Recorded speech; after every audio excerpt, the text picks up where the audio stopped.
Casey. Casey. Well, we have the show to do. Yeah. Well, whatever. Casey's out of it. The Infinite Loop Show.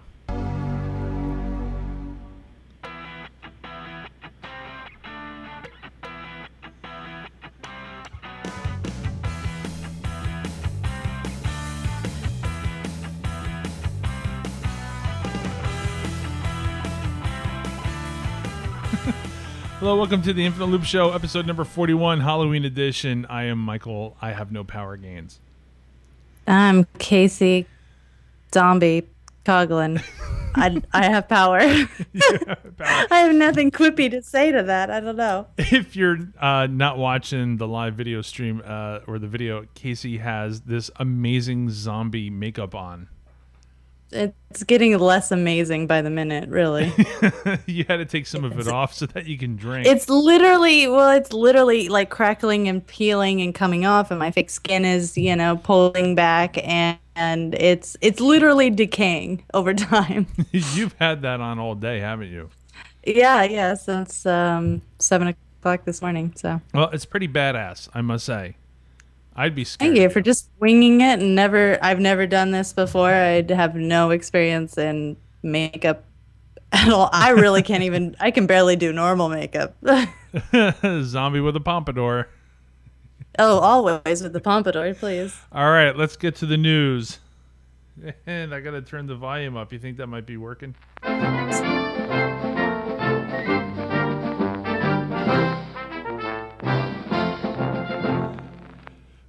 Big news. Well, there's a lot of news this week, actually. So much news this week, actually. Yeah. We're going to get to the good stuff in a minute, but Steve Jobs' yacht is now revealed.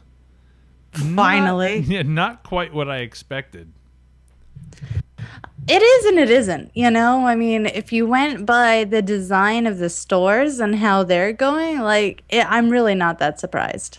It's definitely a statement, and he said in the Walter Isaacson biography that, it was really kind of pushing the conventions of yacht design, and it was going to be really kind of a statement and pushing forward. Really, I mean, is there an industry that Steve Jobs enters that he doesn't really kind of reimagine and push forward? True. It's an interesting design. It looks like a big very long shoebox with windows. I showed it on the video. It's a little strange for me for a yacht. It's very, very, very boxy for a ship, Yes. right? Which shouldn't be so boxy. Yeah. I mean, from just a purely design aesthetic, it's very minimalist and very I want to say beautiful, but I kind of don't. Mm-hmm. Like, I like the design, but it's also a yacht. Mm-hmm. It is. Well, then again, the inside is all Mac, and I think we might have lost Casey. She's having a little flaky Wi-Fi problem there. But, nope, we did. Nah. Oh, no. There we go. Hi. Your Wi-Fi cut out again. It did. I joined a different network. Wait, what is it? I'm looping. I don't know where that's coming from. I don't either.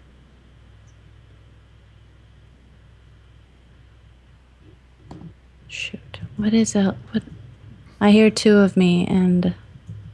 Two of you? Okay, wait. No, now I don't. Okay, that was weird. Okay.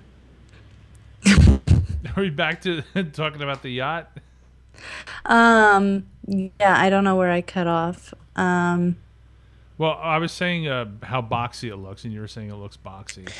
Oh, yeah. Well, I mean, from a functional standpoint, because there's a point where design looks really cool, and there's a point where design has to meet function. Mm-hmm.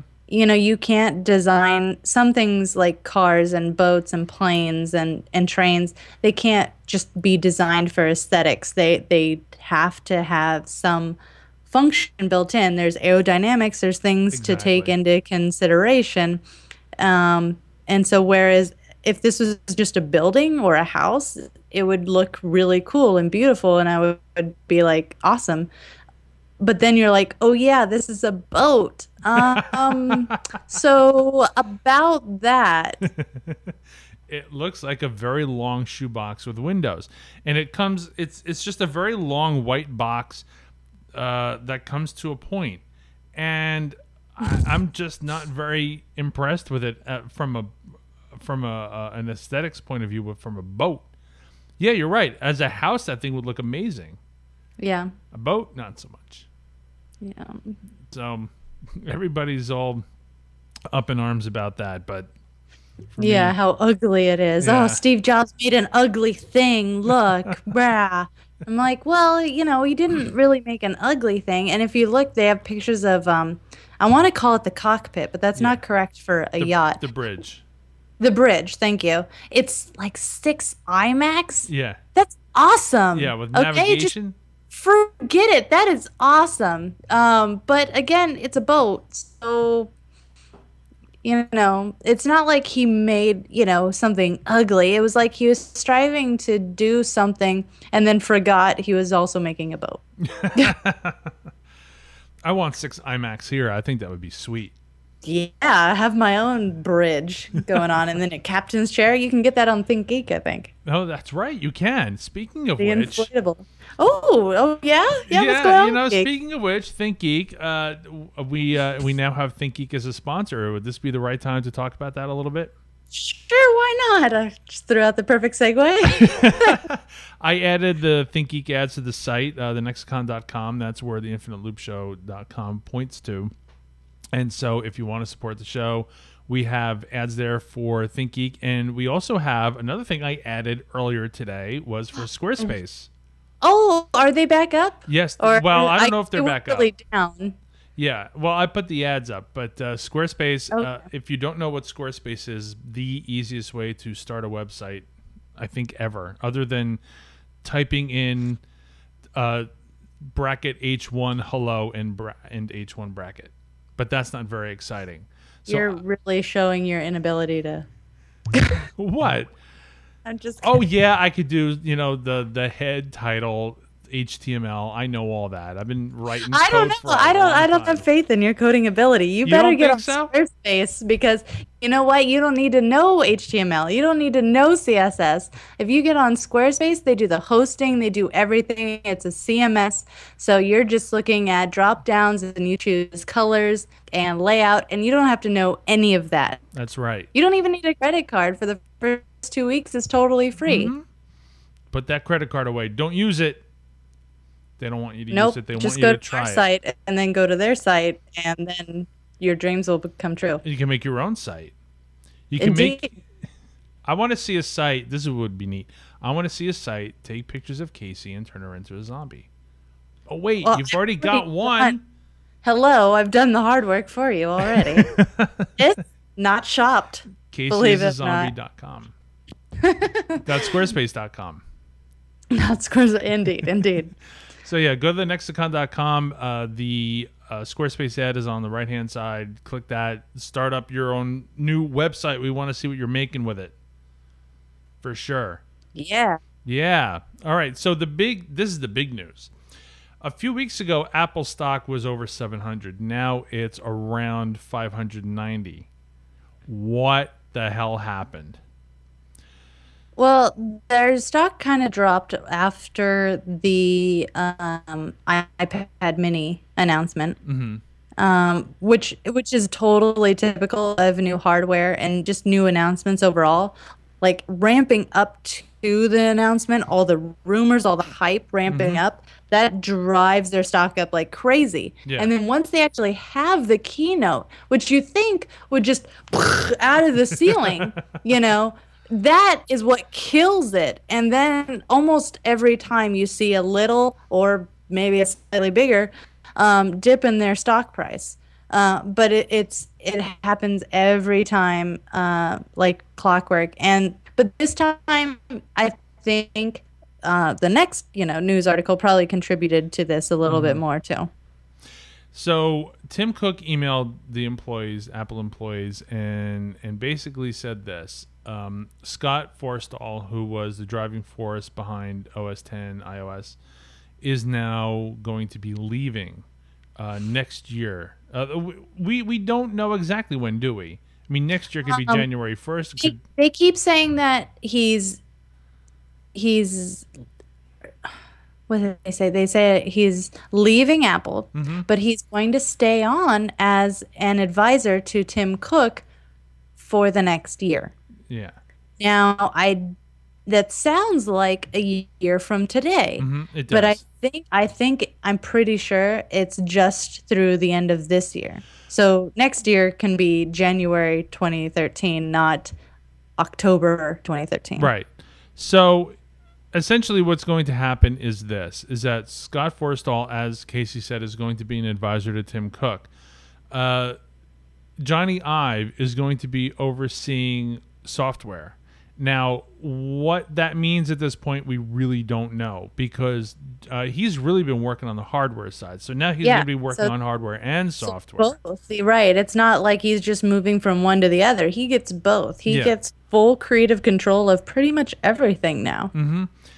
Now, the other big problem that happened, the big news, is that John Browett, who was the head of retail, now he's gone. But he's not going to be around for a while. He's gone. He's totally gone, and he's only been there like, I want to say 6 months. He just came in as and I feel bad, I forget the last head of retail who started the Apple stores and really, kind of drove that and just recreated the whole retail experience in a sense. He left for J.C. Penney, which I hear he's not doing so well. So if you're interested, there's an opening. But yeah, Browett came in after he left for J.C. Penney, and there's not huge stories, but little stories here and there about retail that's been cropping up in the last few months about employees really being unhappy about the shift that he was trying to make from where Apple, in its retail experience, ever since the retail stores opened in early 2000s, has always been first and foremost a focus on customer service. Yes. And sales came after. And it's a good policy, I think. You treat the customer right, sales will follow. Oh, of course. You focus on that first. Don't focus on the numbers and your sales numbers. But and that's always been Apple's policy up until just this year. Yeah. And Browett kind of wanted to make a shift more in a traditional sales fashion where they're focusing more on the numbers. They're trying to drive sales up and, put on that kind of salesy pressure that people really just don't like. And a lot of employees were having kind of, doubts about this and just didn't like it. And there were little stories about this cropping up. But it sounds like Tim Cook didn't agree with this. So yeah, my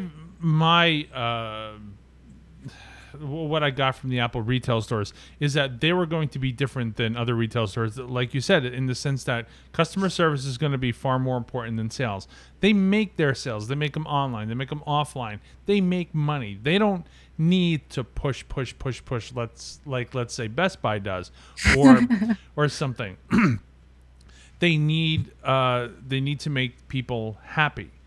And so that's the vibe that I got from the Apple Store. If they were going to start moving, like you said, towards that traditional model where everything is going to be standard retail, that would sort of push me away from an Apple retail store, because I go in there not to have somebody come at me and try to push me to sell something, because trust me, when I walk into an Apple store, I know exactly what I want. Exactly. But I'm different than most people. Like, when my mom walks into an Apple store, she has absolutely no clue what she wants. I mean, she calls me. She says, well, what do you want? What should I get? And I tell her. And then she ignores me and gets something else anyway. But, but Yeah, the vibe in an Apple store is really supposed to be, come in, we will talk to you, but there's no pressure. There's no pressure Right. to buy anything. And if you walk out without buying anything, you still have that experience of being of talking with somebody who's far more friendlier and knowledgeable than someone else at another Right. Yeah. competing electronics store.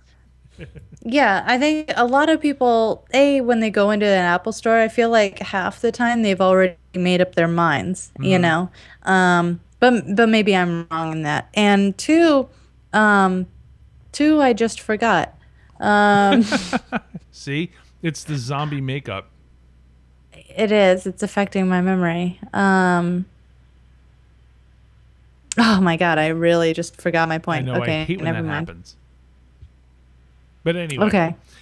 uh, so these two big events drove Apple stock price down to 590, and I have a theory that I think it's going to stay there for a while until we see results of the new shift with Jonny Ive and Yeah. Yeah. and everything else.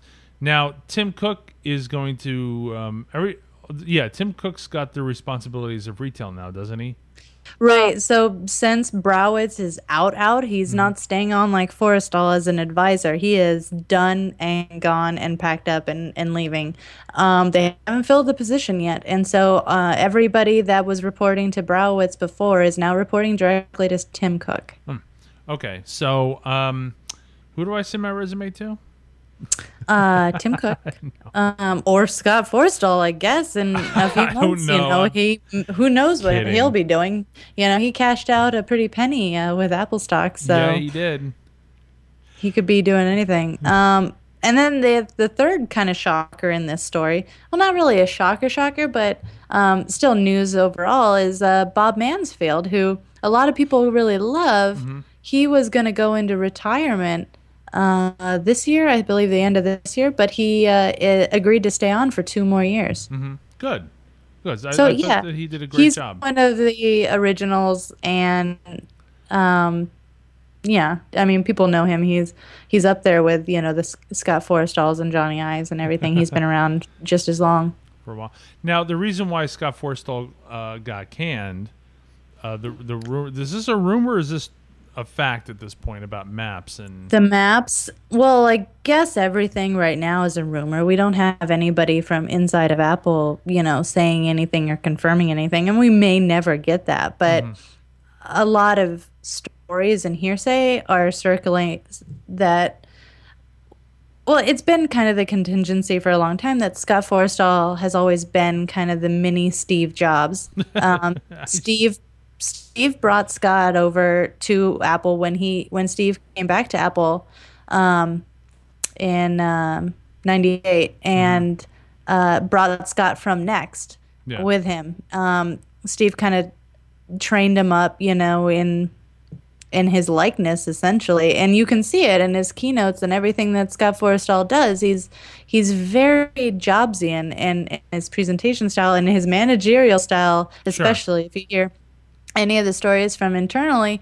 He's a huge a-hole, and people really don't like him internally. And apparently, there's Okay. even a story about Jonny Ive refusing to be in meetings or conference rooms with Scott Forstall.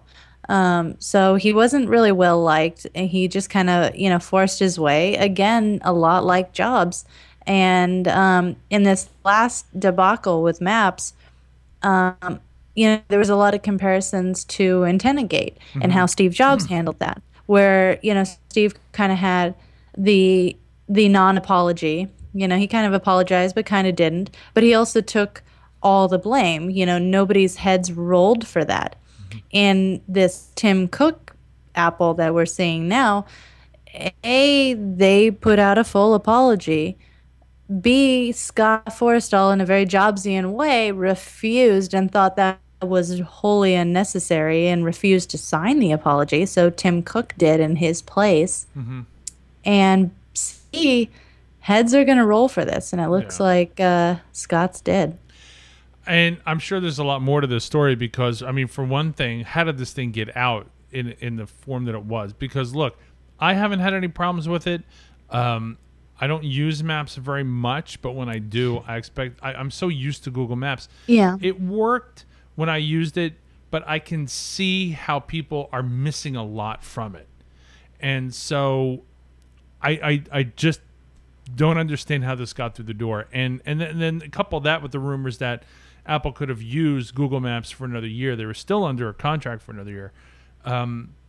It just seems to me that maybe arrogance on Scott's part got in the way, and he might have said, "Look, we're just going to do this," and they trusted him. That's sort of where I'm thinking. Yeah.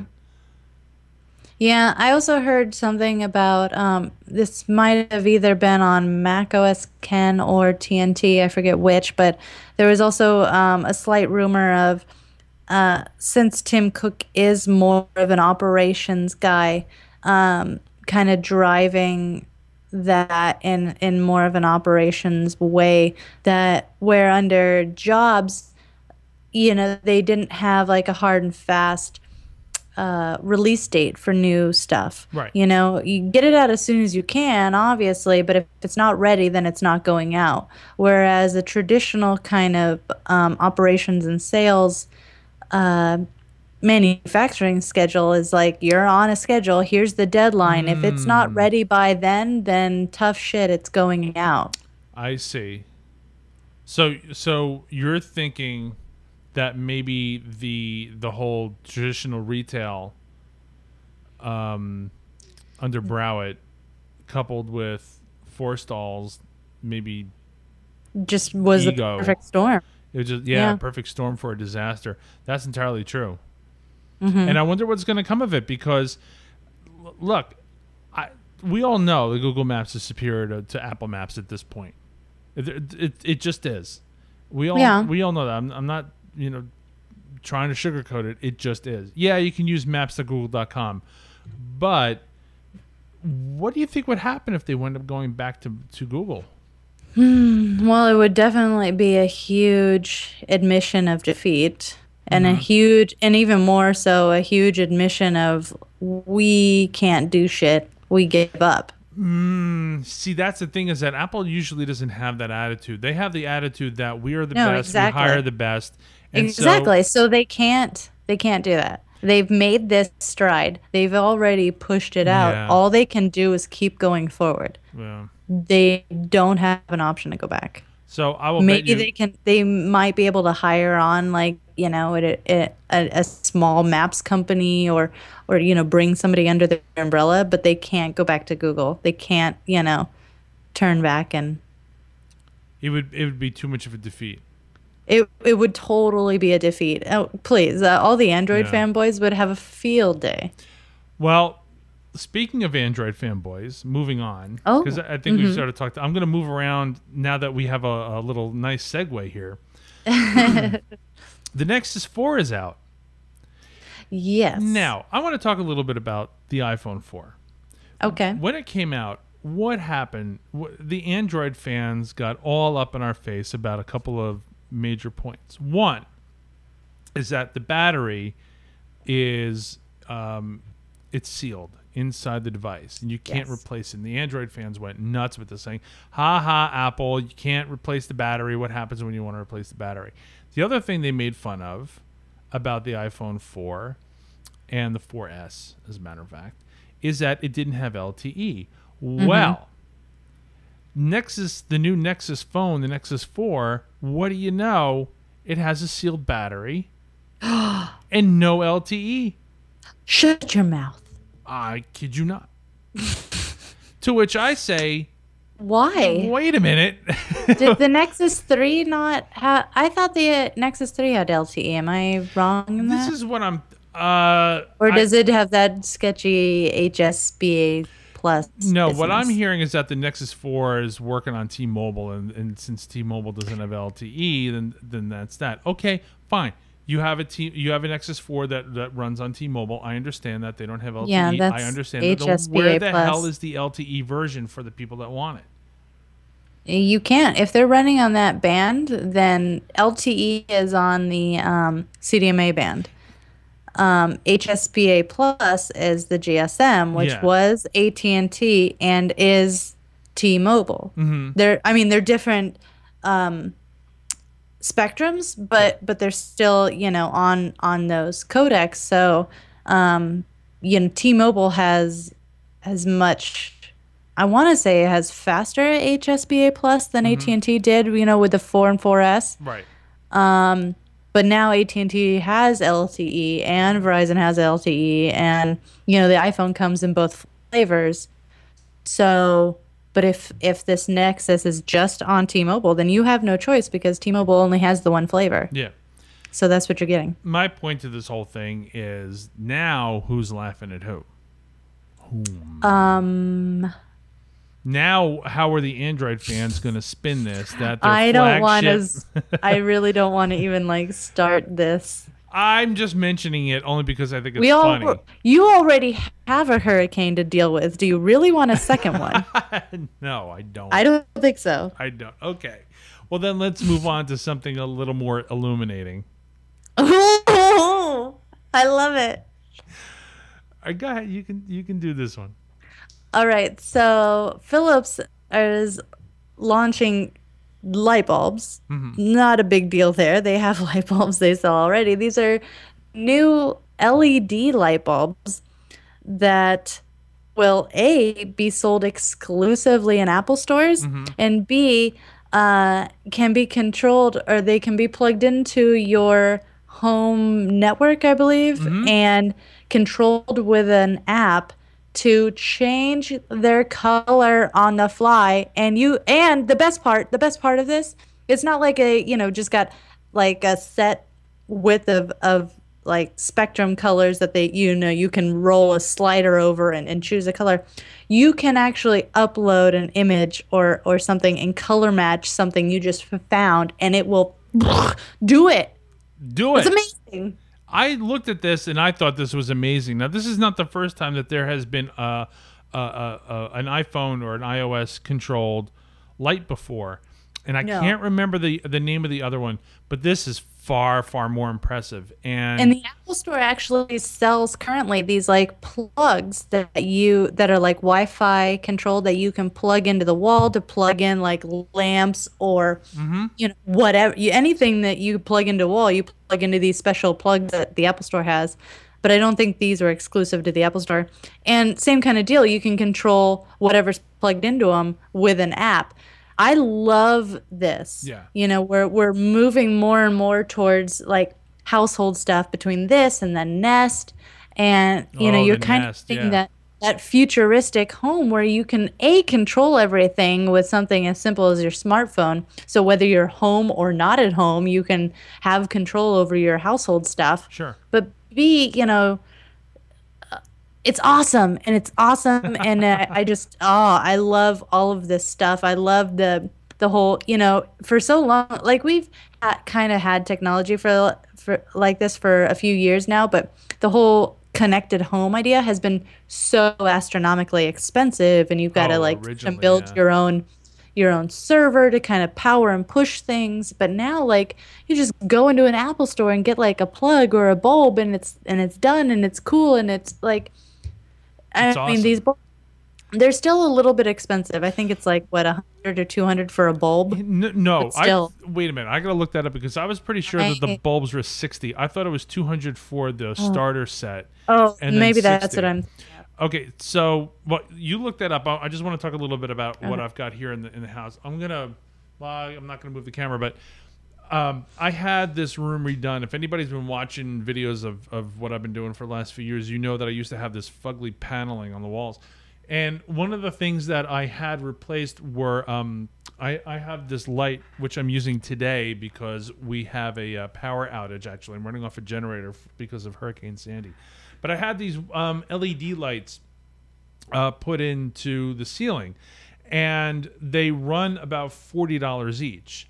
And so if we lost Casey again. If the new lights are $60 each, that's really not that expensive compared to just a plain white $40 one. Whoop. Are you there? Maybe.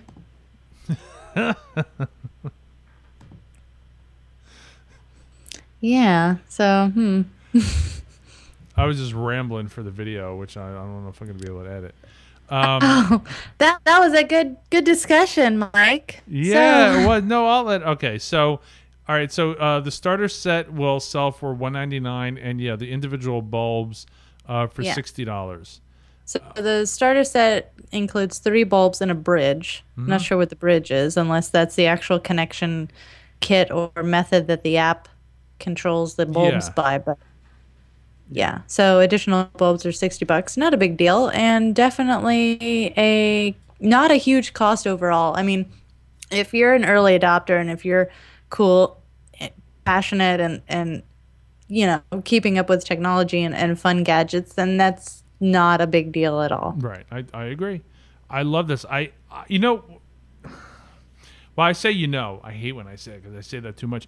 But I'm saying this to Casey. But for people that are watching the video, a few months ago, myself and Casey and Langley and Eric, the people I do Robot Underpants with, we were testing out a bunch of different lighting effects for behind us. And I don't have it hooked up. It's in my drawer. I got to get back to it at some point. But IKEA makes these really nice lighted LEDs, and it's got a little dial on it. It's not as sophisticated as the Philips stuff, but they come in these connectable bar. They're like giant Legos where you can connect them all and you make them as long as you want. And they've got L connectors and such, and so you can dial in a different color. If you can, They also have the circle ones with the dial yes, as well. yes, they do. So and that's similar to this as well. Yeah. The difference between this is that now your internet, you're connected over your LAN. You can connect over the internet if you can get a way to get like VPN into your home network or something.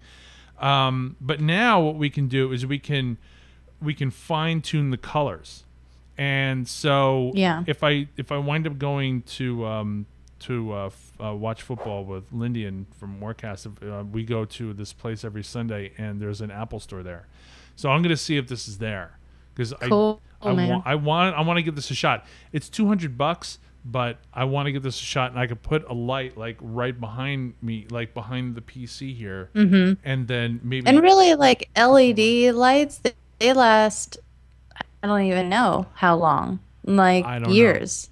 These are So it's not like the kind of normal bulbs that you get, yeah. a year or a couple months. These will last for a long time. Yeah, So the LED lights that I have that I was talking about, I've only had these things up and running for a while, but they don't degrade, which is great. yeah. I love these Yeah. things because they're pure white, and if you dim them, they're instead of them turning yellow, they dim properly. I really like that. So we spent a lot of time on this. I think it's really cool. Phil Schiller tells everybody that nobody wants Blu-ray, to which I say, Yeah. depends on who you talk to. I think. Yeah. The way that I see it as a movie fan is that, I mean, I got a pile of Blu-rays right here. I love these things because you get the quality of the audio, the quality of the video that you just can't get out of iTunes. You just can't. You're getting Not yet. well, not yet. You're getting 1920, by 1080. You're getting that HD video, but you're getting it at a lesser quality. You're getting the audio at a lesser quality. And so he says, well, our customers aren't asking for Blu-ray anymore. I suppose, but I'm not saying that he's wrong. I'm just saying that I wouldn't necessarily say, oh, no, we lost Casey again. And so I think that there's a place for Blu-ray. I just think that maybe Mac people might not want them or care. But I do know people Well, that I do think it's kind of trending, away from that, like all kind of physical media is, but you're right. We're not there yet for a digital version to take over. So there isn't really like a seamless overlap yet. Now, I've said this before, is that I think that the people that want Blu-ray are the quality freaks like myself. the ones that have the Yes. home theaters Yes. and such. Yeah. The people that really don't care so much about quality, the ones that really just want their stuff on their iPads and their iPhones and maybe in their small little home theater systems, and they can't tell the difference between 50 hertz and 20 hertz. Yeah, maybe they're the people that Tim Cook, that Phil Schiller is talking about. People like myself, I'm still buying Blu-ray. And here's the thing. I saw the other day, I think it was Eileen Rivera posted that there's a new 4K 80-inch TV for $20,000. Now that sounds like a lot, but low price. if you think about what plasma HD TVs were years ago, they were $10,000 to $12,000, and look at them now. You can go into Best Buy and you can buy an HD TV 40 inches for like $600. So there's no 4K media yet that I know of. I've been a little out of that. I have to check, but 4K is coming. Now, is it 4K or is it Ultra HD? I don't know what they're calling it. You know, my interest in in home theater seems to come in waves. It's like I've got the equipment I need. I don't really care anymore, so I'm going to be out of it for a while. Now something new is coming out. So I'm at this upward point. About most stuff, Yeah. right? Whenever. Like you need a new thing, so then you do a ton of research, you know, and then you're super knowledgeable and you got what you want, and so then you're not doing that research anymore until you need to replace it. And home theater, it just, you know, the time between those peaks is far longer because most home theater things last longer than like say your computer or your phone. So you're keeping up with those much more than home theater. You know, people usually buy that and you don't see them again for like 5 to 10 years. Yeah. I mean, for me, there was a time when I could rattle off every spec of every home theater component that was worth buying. Yeah. And now I have no idea what's on the market. None. Because my home theater runs, it works. I've got an amazing system. I love it to death.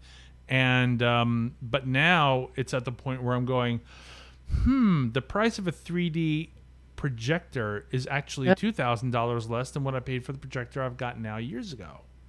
Yeah. So those little wheels start forward. Yeah, I know. And now I'm going, so maybe it's time to start looking at stuff again. But anyway, my point being is that 4K is coming.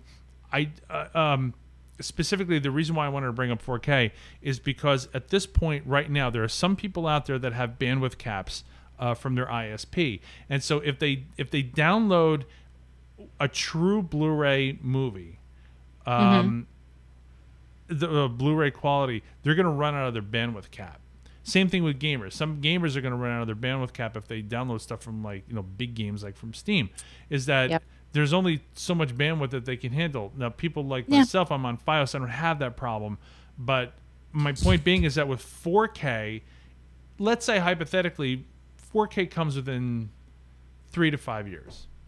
Are we gonna be bandwidth ready for 4K? Because that's gonna be monstrous.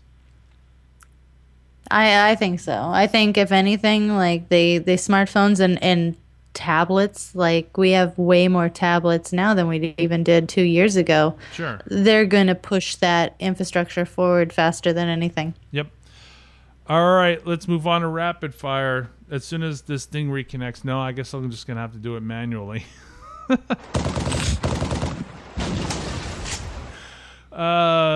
Yeah, the problems of living in a hurricane. Apple is going to open up 35 new retail stores in 2013. It's going to be hard to do without a retail guy. I'm sure they're going to have a retail guy. Oh, okay. We don't know exactly where they're going to be, but yes, 35 new stores in 2013. They must be doing exceptionally well. Well, I think we know that to be true. Apple's pushing back the iTunes 11 launch until November. Yeah. So all of you guys who are waiting and saying like, you got one more day, Apple, to push out iTunes 11. No, they don't. No. So they pushed it back to November, which means November 30th. And that's true. There you go. I could care less because I use iTunes very rarely, so whatever. Now, this is interesting because under Forstall, would it have come out anyway? Today. And Probably now, not. it's like, well, no, because they said that they want to get it right. They said we're not going to release it until it's done, which is We're not going to make another maps. So we're good. gonna exactly. That's exactly true. And finally, on rapid fire, Apple now owns the Yeah. iconic Granny Smith Apple logo from Apple Corps. This I grew up with the Beatles. I grew up with Apple as a label.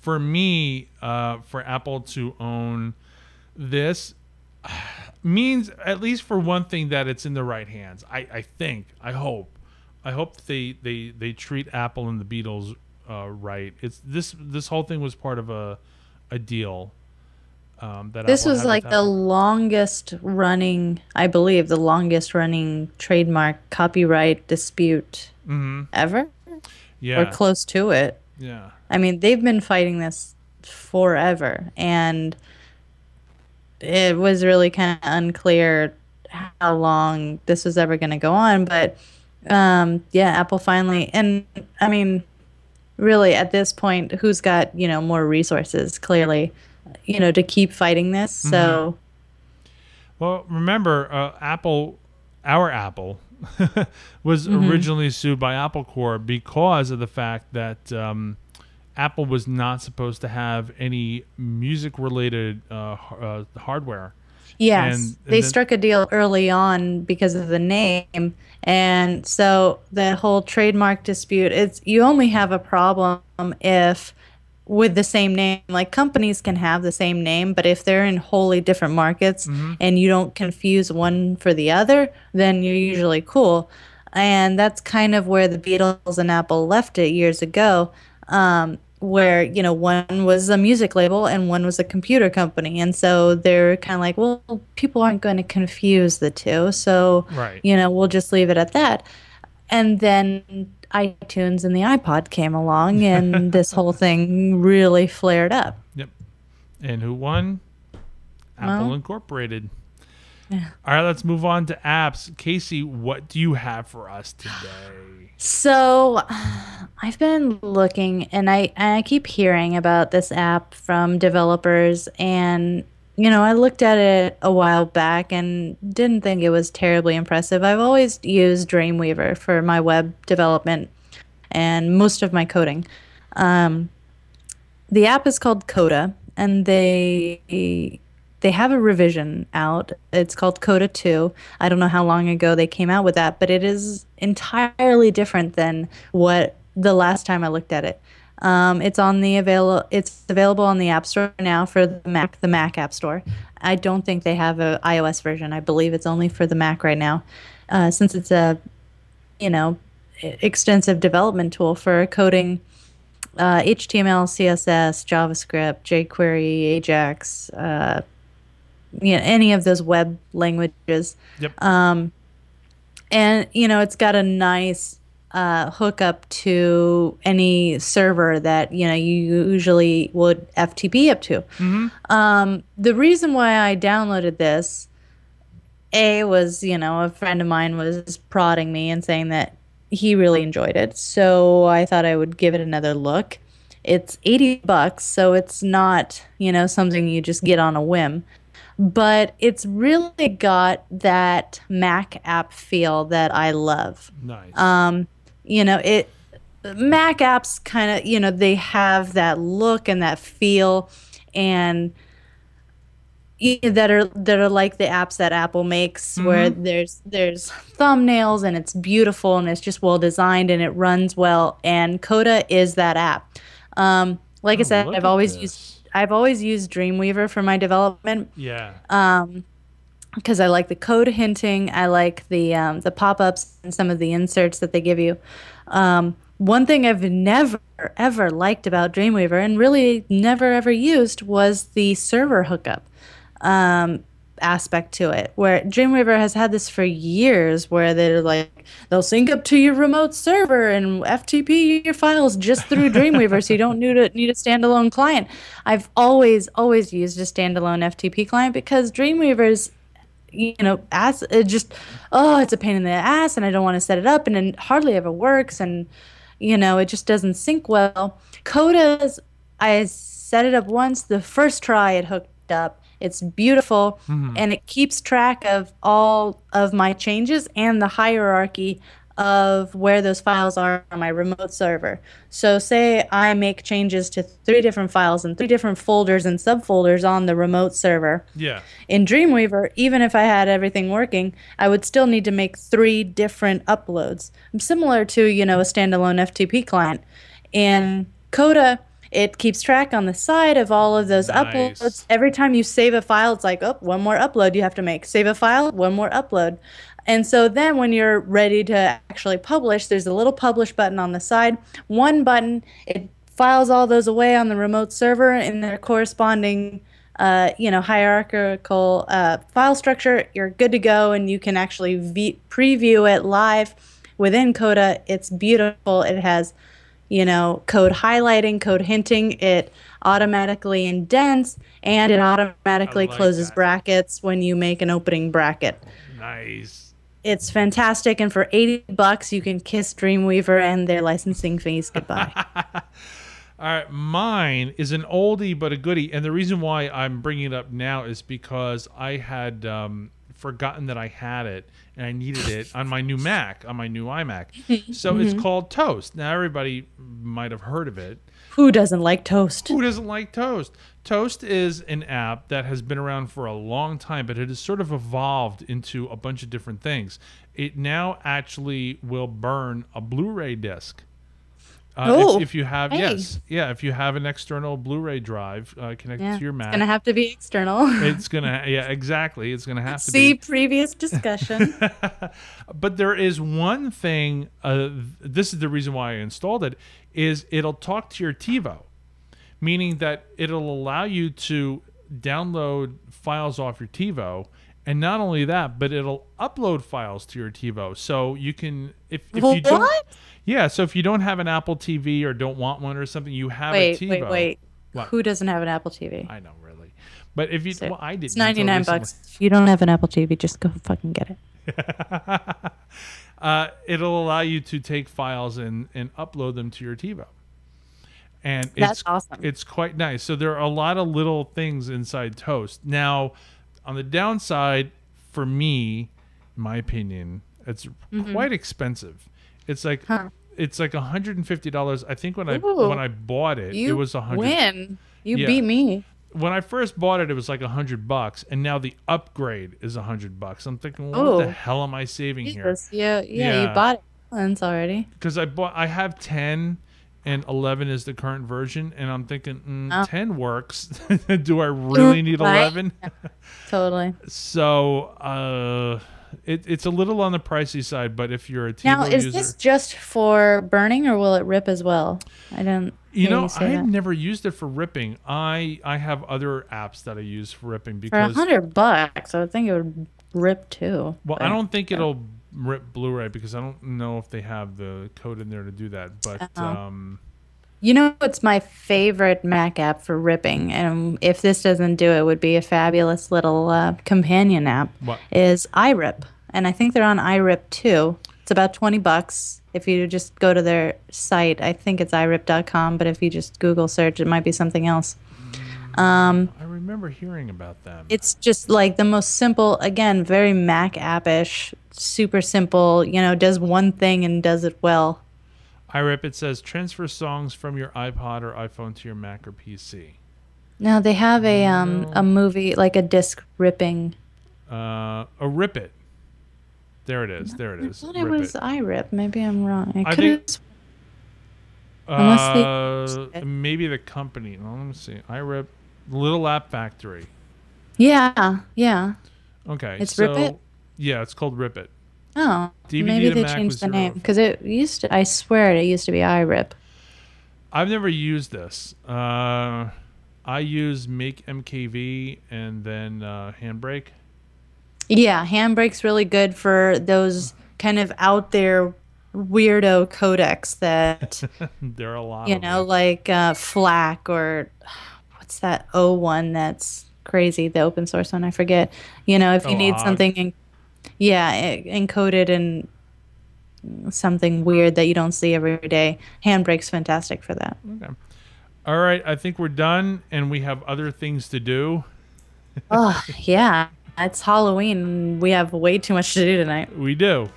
All right, tell everybody how they can find us and get to us and yell at us. Well, should you want to find us somewhere, we are on Facebook at The Nexicon. We are The Nexicon on Twitter. We are also Nexicon Studios at gmail.com. So you can email us, tell me how great my costume is, and how great Mike looks being in a hurricane.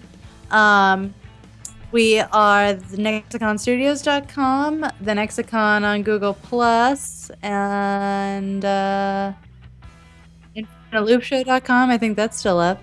Infiniteloopshow.com points to thenexicon.com. Okay. So you get to the same place. Yeah. I think that's it. Oh, wait, our Twitter IDs. Oh, I am at Queso Queso. And I am at Star Mike. All right. Thanks for watching and listening. We'll talk to you later. Bye. I like Max. I do.